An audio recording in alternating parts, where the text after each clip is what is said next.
This is our little bonus piece of It's Just the Bible. And one, again, little sliver, tiny piece of evidence that I love that speaks to me. I was an English major, undergraduate in college, so I love textual criticism and things like that that prove the reliability of something. It doesn't have to be the Bible, but to prove, especially with older literature, that what we have is faithful to the original. These works that we revere, are we reading the right version of it? And so there's two big pieces of evidence that we use for this. One is the gap between the original and the oldest copy we currently have. Because the longer something goes where we don't know, we don't have a copy, the longer that gap is, the less reliable, the more questionable it is. We're going, hey, something could have happened in that time frame. Some of these other copies that we don't have anymore, something could have happened. So that you want it to be a really close window of time between the original writing and the oldest copy that we currently have that we can test it with. The other thing you want is a lot of copies. The more copies you have, the more likely you can compile a faithful replicate of replication of the original. And so if we've got 5 copies, we can put them side by side. And of course, they're all going to have little errors, little mistakes. But if you put them all side by side, you can glean a good idea of what the original said. If you have 100 copies, put them all side by side, you can really get a good idea. So you want a close gap and you want more copies. This doesn't prove that what's in the Bible is true, but these pieces of evidence can prove that what we have, the Bible that we currently have, is faithful to what was originally written. And so I'm going to hold this up so you can see. Uh, and you can pause it and you can look at it if you want, but I'll talk through briefly. Caesar, Plato, Aristotle, these are works that are taught in our top universities. These are things that we consider very, very faithful to what was originally written. And as you can see, the gap is between 1,000 years and 1,400 years. And the copies, we have 10 copies of Caesar, 7 of Plato, and we have 49 for Aristotle for the most. So he did a bunch of work, but nothing we have more than 49 copies of. So that's sort of the benchmark. That's what academia is using to call something reliable. Now, the most trusted, the most uh, concrete piece of work outside of the Bible that literature and everybody says, yes, the copy is reliable. The evidence is so strong.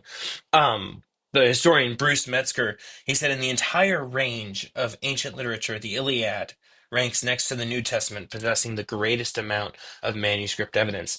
And so, as you can see here with Homer's Iliad, written in 900 BC. The oldest copy we have is from 400 BC. So we have 500 years of gap. That's actually considered really good. 500 years of gap, and there's 643 copies. That's a good thing. So in literature, the Iliad is considered like nailed on. No question, no doubt. Let's look at the New Testament. Written between 40 and 100 AD, the earliest copy we have in existence is 125 AD.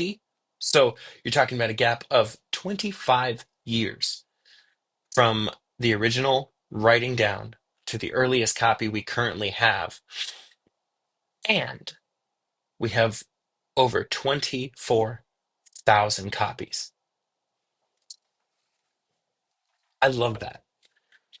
That doesn't mean that what's in the Bible is true, but based on modern academia's bar, that is incontrovertible evidence that what is in the Bible is what was originally in the Bible, that our replication of it is faithful and true and reliable.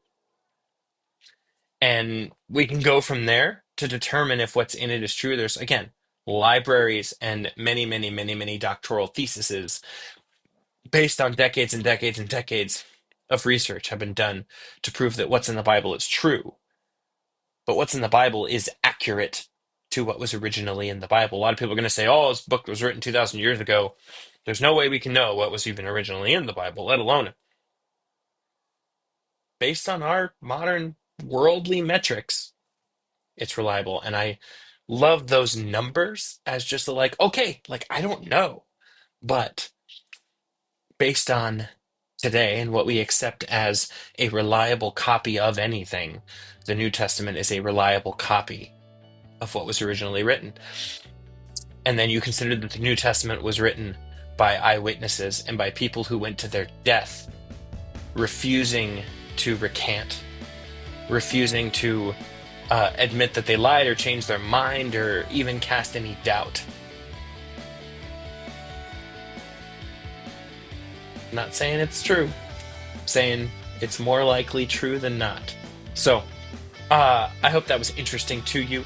I will add that on the end of the video, and then I will also probably share this little clip as a separate video later this week. So I hope that was fun. I hope you got something out of it. It's fun to people like me, at least. And it's just the Bible. It's in there. And we are through Genesis chapter 1. We'll be back next week with another episode of It's Just the Bible. Have a great day.